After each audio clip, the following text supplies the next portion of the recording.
พันพื้นไฟมาสไลเดอร์ก็ขึ้นแล้วตอนนี้สบายดีเด้อพี่น้องสบายดีอีกคนหนึ่ง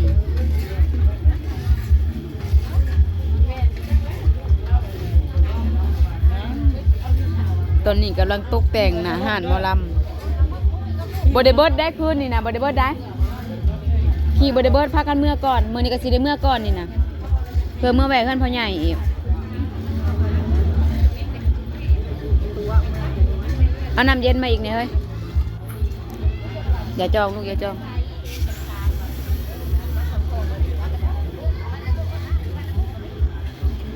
กิโลมันยาเลยกิโล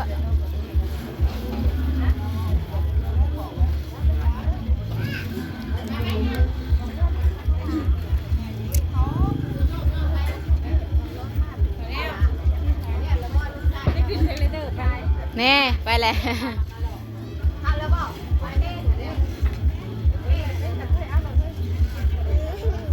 อย่าพาลูกอย่าพาให้กินข้าวกินน้ำแล้วก่อนโอ้ชิ้นแม่อย่าไปคือชิ้นแม่ที่แหละโถไม้ก็ตะพือเลยพี่น้อง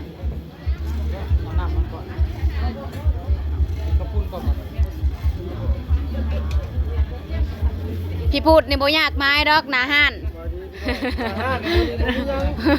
สอดแจ้งจังปองเขานี่อันพอดีอันเมาขี้พุ่นพอดีเลิกก็เลิกเวียกแล้วกันเมาเลยได้เพิ่นมาบัดนี้บ่คราวนี้เลยบ่เอาเก็บบ่มือจานก่อนนะมาเสริมนะ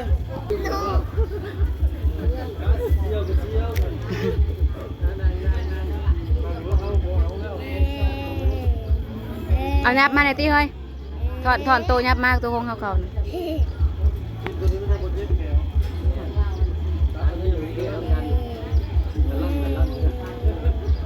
เสี่ยวบ่นะไปเห็นงานทำกันบ่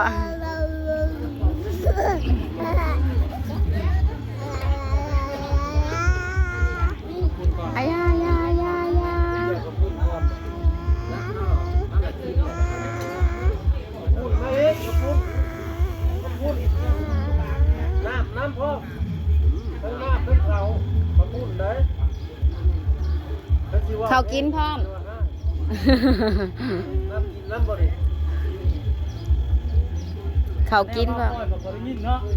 ว่าแห้งแปลว่าจะให้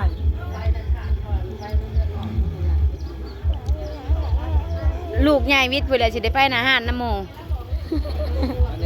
ไปบ่ได้ตอนนี้หาลูกใหญ่วิทย์ก่อน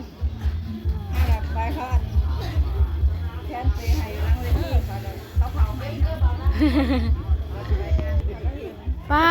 พักคาบอยบ่พักคา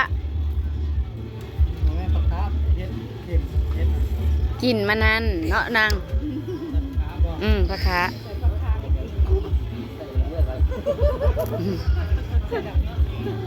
บ่ได้อันนั้นดอกอันลูกยังน้อยอยู่บ่ได้อันนั้นดอกมันบ่ทันอยากกินหั่นนะบ่ผิดดอกหั่นบ่อยากกินกันไว้เฮาบ่ได้คาร่ำดอกเฮาหาก็บ่ประมาทหั่นนะ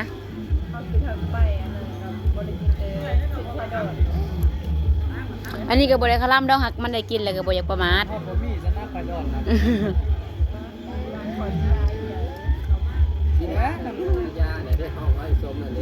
เท่าไหร่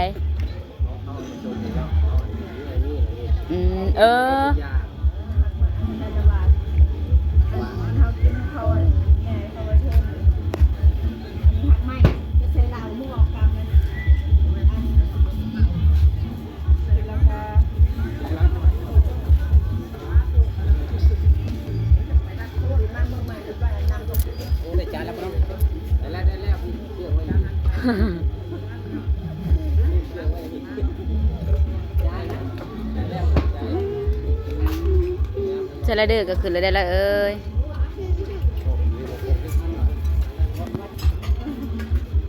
แซ่บบ่แซ่บเปื่อยดีอ้าวเด้อไม่จะสั่งอะไรเจออนก็เลยใส่กันหน้าใส่จ้าใส่คันเจ้าหันเด้ มกันดังแต่ว่า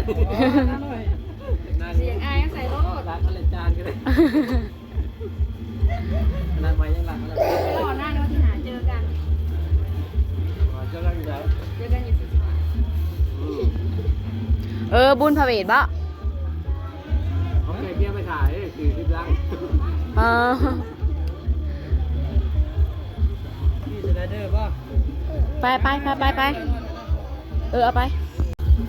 หอดวันที่1ผมแล้วคือสิเรียบร้อยหมดแล้วแหละเนาะแล้วคือเตรียมการเรียบร้อยหมดแล้ว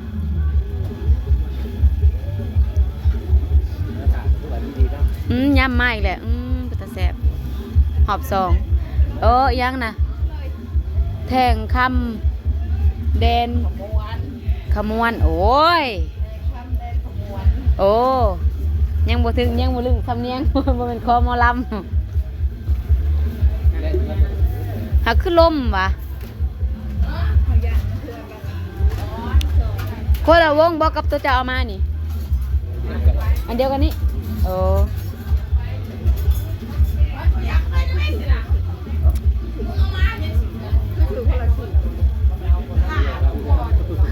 ลืมกับประจักษ์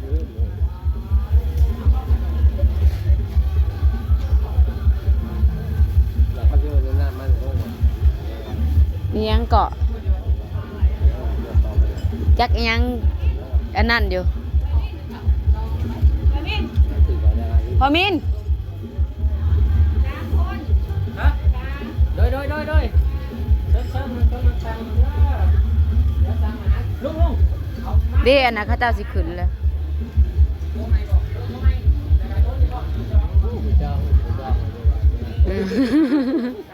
ผู้จองแล้วก็นั่งพร้อมเนาะโอ้ยอุกนำแต่พายุนี่แหละมาเนาะอุกใจนำตัวนี่แหละโอ้ยปู่ย่ากับผู้ที่เขาเจ้าเฮ็ดบุญไปนำกับเบิ่งอยู่แยงได้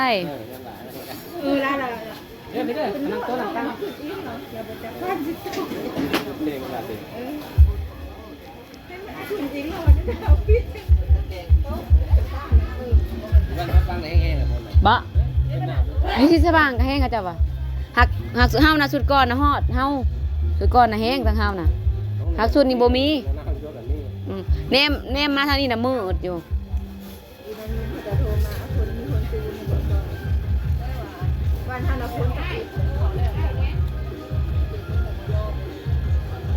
บ้านน้ำมงน้อยปลาลงแกงของพี่โอ้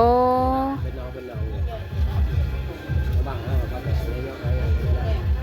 โอ้ยเราบ่ให้มาดอกห้ามมอลำเรื่องเราสิมาเบิ่งมอลำเรื่องแล้วก็เบิ่งกันแย่งอยู่ดอกโอ้ยอันปู่พรกับยานวลกะ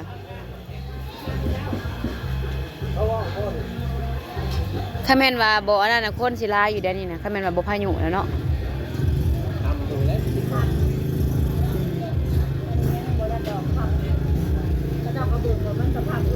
อะไรยังวะ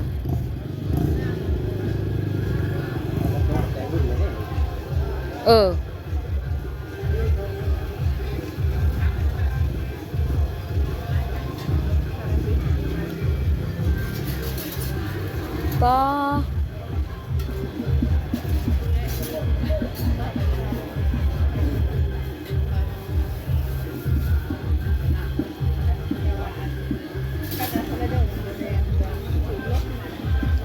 ขัดสูบเลยเด้บัดนี้เซเลเดอร์สูบพัดลมมาบัดนี้